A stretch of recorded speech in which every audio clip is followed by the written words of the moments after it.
Alors, salut tout le monde. Donc, dans cette vidéo, je vais revenir rapidement sur le Florence Open 2022, la compétition à laquelle j'ai participé il y a quelques jours. Ensuite, je vais parler un petit peu du Luxembourg, donc la compétition à laquelle je vais participer demain et après-demain. Voilà, donc ce week-end. Alors, Florence Open, donc c'était vraiment une petite compétition, il n'y avait pas beaucoup de niveaux, mais c'est aussi ça qui l'a rendu sympa, je trouve. Voilà, il n'y avait pas beaucoup de monde. Et donc j'avais des objectifs qui étaient quand même enfin, clairement importants d'ailleurs. À commencer par le Scube, j'espérais faire podium. Je me suis largement rendu compte que c'était possible. Je pouvais même espérer une deuxième place, puisqu'au premier tour je finis quatrième.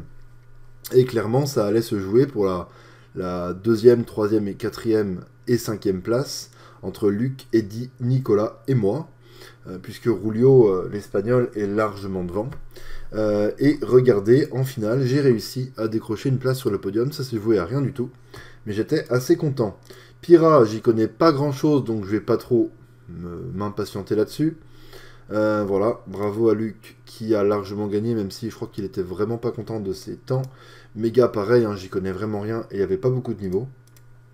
Au blind, dès qu'il y a Arthur, il y a forcément du suspense. Là, il était très déçu de ses temps.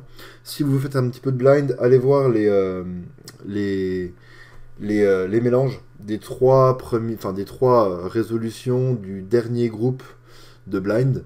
Parce qu'il était vraiment déçu, parce qu'apparemment c'était de très très bons mélanges. Mais quand on fait DNF et qu'il y a un deuxième tour, là on est obligé d'assurer. Donc là, il a assuré un 23. Ce qui lui permet de passer en finale, et en finale, bon, il fait une moyenne. Enfin bref, évidemment, Arthur, top niveau mondial, il est vice-champion d'Europe en titre, à l'heure où on parle. 5x5, pas beaucoup de niveaux, il y a tellement peu de niveaux que si vraiment j'avais réussi à faire une très bonne moyenne, j'aurais même pu espérer podium, mais j'en fais clairement pas assez pour ça. Au 4x4 par contre j'espérais un peu plus, parce que bon avec 39 AVG, sachant que je pouvais faire mieux que ça, etc. Bon au final tout le monde a été largement meilleur que prévu. Donc bon, je pouvais pas trop espérer grand chose, sachant que je m'entraîne pas beaucoup. Au 2x2 évidemment Anaël premier de très loin, mais je pense qu'il a un petit peu de remords, un DNF ici, ici un DNF aussi. Bon, il est capable de faire mieux que ça. Mais bon, là, quand même, sub 2, c'est quand même très solide. Je sais pas s'il est capable de faire beaucoup mieux que ça, hein, parce que là, c'est quand même très fort. Ok, et donc, par rapport à mes objectifs principaux, à savoir le OH et le blind, le OH et le 3x3, donc, clairement, moi, je savais qu'en y allant, qu'il y avait que Nicolas et moi, qui pouvions espérer faire quelque chose. Ensuite, la troisième place, ça allait se jouer entre ceux qui sont un petit peu derrière, qui sont même assez loin derrière. Donc voilà, je savais très clairement que ça allait se jouer entre Nicolas et moi.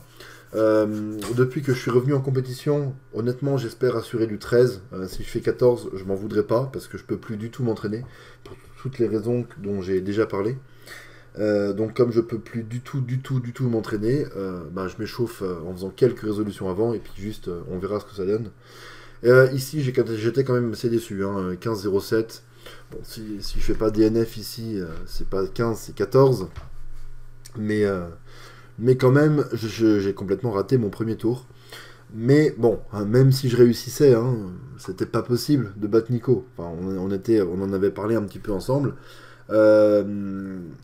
Je lui avais dit que je pense, selon moi, il y avait 90% de chances qu'il gagne, 10% de chances que je gagne, mais que même si je me ratais, je finirais quand même deuxième. C'est ce qu'on a vu ici. Hein. Je me suis raté, j'ai fini deuxième du premier tour.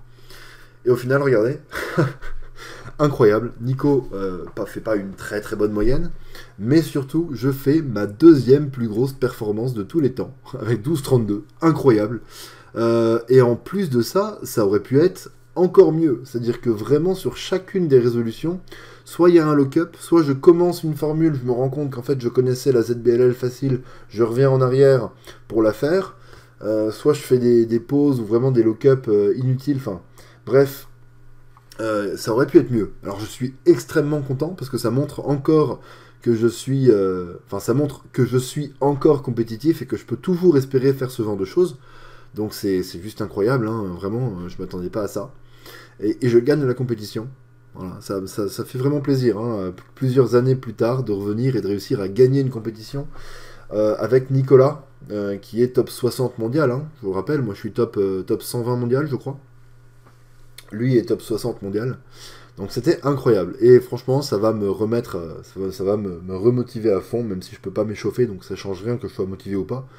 Mais voilà, je vais continuer de tout donner en compétition en tout cas. Pour ce qui est du 3x3, alors j'espérais vraiment faire podium. Pour moi, il y avait largement moyen. Nicolas, Quentin et Mohamed sont un petit peu meilleurs que moi. Enfin, Mohamed est un petit peu meilleur que moi, je trouve. Quentin aussi un petit peu, mais pas encore très constant en compétition. Nicolas est très largement meilleur que moi.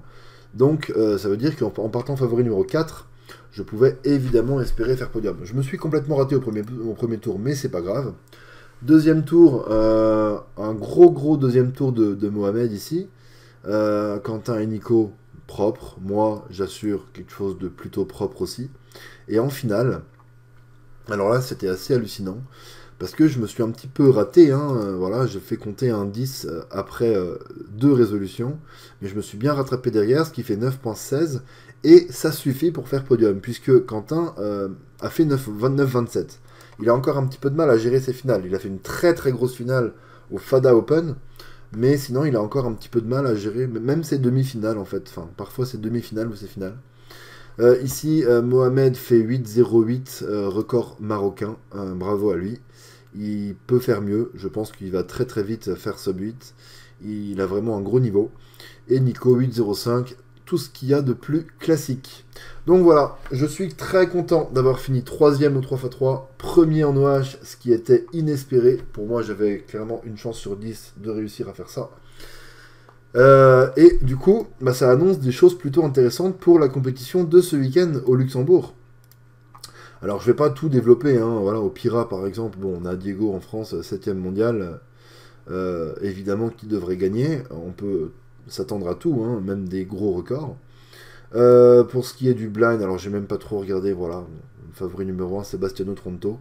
Ce qui m'intéresse un petit peu moins, hein, même si c'est une légende du Rubik's Cube, ce qui m'intéresse un petit peu moins que les compétitions où il y a Arthur, par exemple. 7x7, il n'y a pas beaucoup de niveaux, 6x6, pareil. Quoique Sébastien est quand même largement meilleur au 6 qu'au 7. Vous voyez qu'il est 82e mondial au 7, alors qu'il est 8e mondial au 6x6. Donc finalement il y a quand même du niveau, mais bon, pas quelque chose qui va être passionnant à suivre. 5x5 c'est à peu près pareil, hein. Bon, Sébastien est évidemment monstrueux, mais de toute façon je pourrais pas suivre puisque je ne serai pas là. Moi j'y vais pas demain matin, il n'y a pas d'épreuves qui m'intéressent vraiment demain matin. 4x4, bon là par contre évidemment Seb est numéro 2 mondial. Donc à partir du moment où il est là en compétition, c'est intéressant. C'est un petit peu comme les compétitions où il y a Arthur en blind. À partir du moment où il est là, c'est intéressant à suivre, c'est monstrueux. Perso, je comprends toujours pas comment c'est possible de faire ces temps-là. Hein. C'est juste incroyable. Et j'ai beau le voir faire, hein, parce que bon, on s'entend très bien, on discute pas mal. Et je me pose à côté de lui, je le regarde faire. Et je comprends pas comment c'est possible. Très clairement. Devant lui, c'est Max Park. Et clairement, il est numéro 2. Enfin, c'est juste hallucinant. Donc, il devrait défoncer tout le monde, littéralement. C'est possible avec ce niveau-là que le premier soit à 21 et le deuxième à 30. Hein, clairement. Alors que Anthony, Juliette, Anatole, ils ont quand même un gros niveau. Hein. Vous voyez que c'est quasiment top 100 mondial pour les trois. Hein. Bref, au 2x2, qu'est-ce qu'on peut dire? On peut dire que Anthony Paterakis, grec jusqu'à il y a quelques jours ou il y a quelques semaines, je sais plus vraiment, qui a basculé du côté des Pays-Bas, qui s'est fait naturaliser hollandais apparemment il y a quelques jours, quelques semaines, quelques mois. Numéro 5 mondial, hein, qui a été champion d'Europe en titre, il me semble, à Madrid, si je ne me trompe pas. On peut vérifier ça tout de suite d'ailleurs. Podium de championnat. Voilà. Rubik's Cube. Ah non. Alors, c'était pas champion d'Europe à Madrid. Vice-champion d'Europe.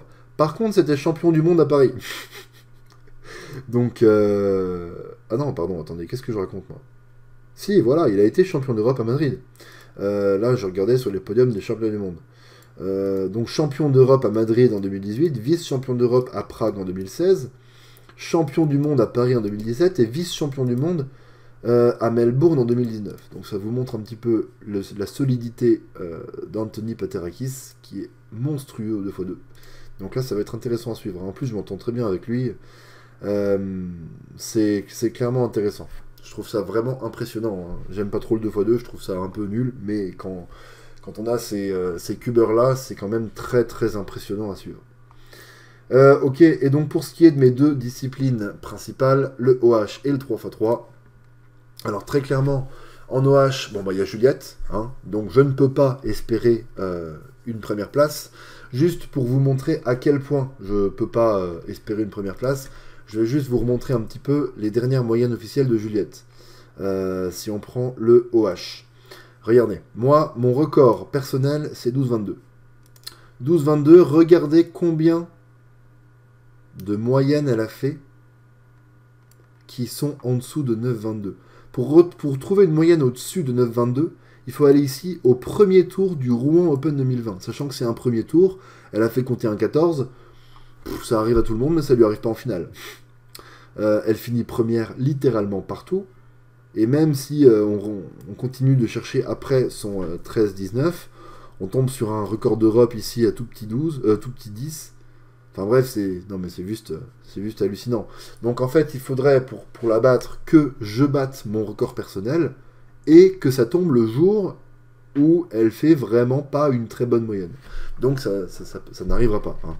Autant avec Nicolas à Toulouse, il y avait une chance sur 10 que je gagne selon moi. Autant avec Juliette, c'est une chance sur 200. Hein. Donc ça n'arrivera pas, évidemment. Même si je vais tout donner, bien évidemment. Hein. Mais du coup, alors j'ai un petit peu regardé les temps de Francisco Hamlin, parce que je ne connais pas du tout. Et j'ai regardé les temps d'Anthony Paterakis, parce que derrière, bon, Sébastien a fait une fois 13-03, mais sinon il est pas à ce niveau-là du tout. Et donc, après avoir regardé les temps de Francisco et d'Anthony, j'ai clairement vu que Francisco n'est pas constant du tout. Il a un gros record, mais qui ne correspond pas à son niveau. D'ailleurs, ça se voit sur le single. Il a dû avoir un gros coup de chance un jour sur 2 ou 3 résolutions de la VG5. Donc, il ne me fait pas spécialement peur. Mais bon, je ne suis pas à l'abri de faire 14 ou 15. Hein, mais il ne me fait pas spécialement peur. Par contre, Anthony est quand même assez constant. Et je pense qu'il est globalement meilleur que moi, si on part du principe que je ne peux plus du tout m'entraîner.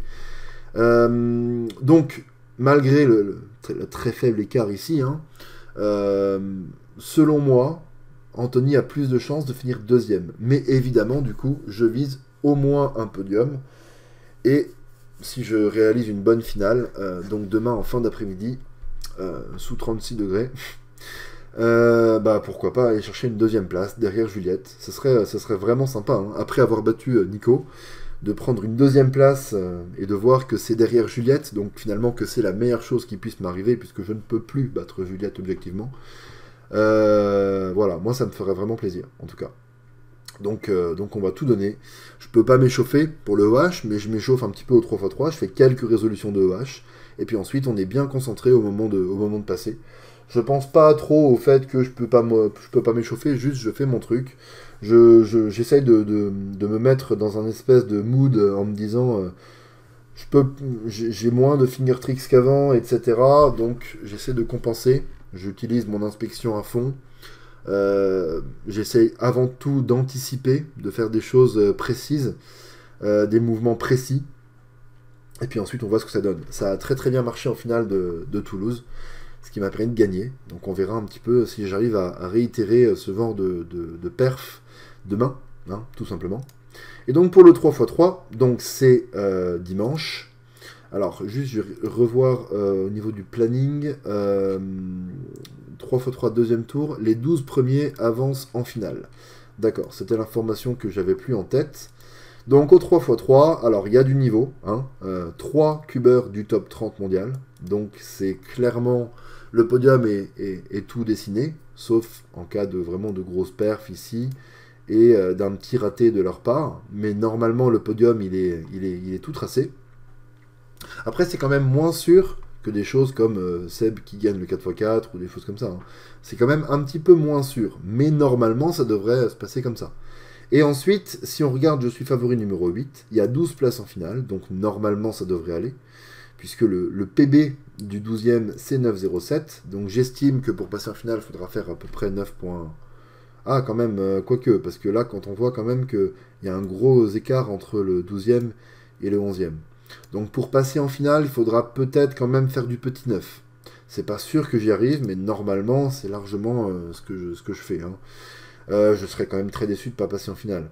Honnêtement, je vise même, pourquoi pas, une 8e, voire une 7e place.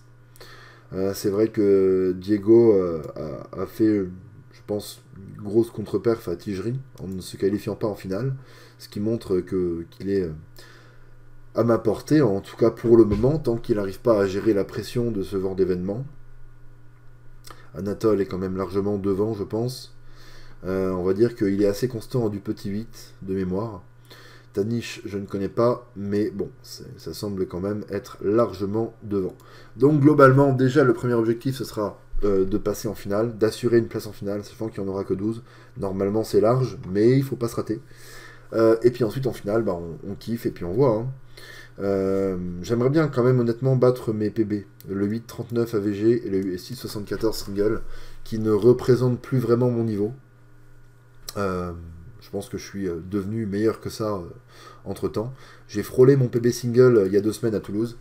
J'aimerais bien réussir à le battre et à descendre un petit peu mon 8.39, voire même à passer sub 8. Je pense que j'en ai les moyens. Voilà. Donc on verra ce que ça donne. Voilà. Salut!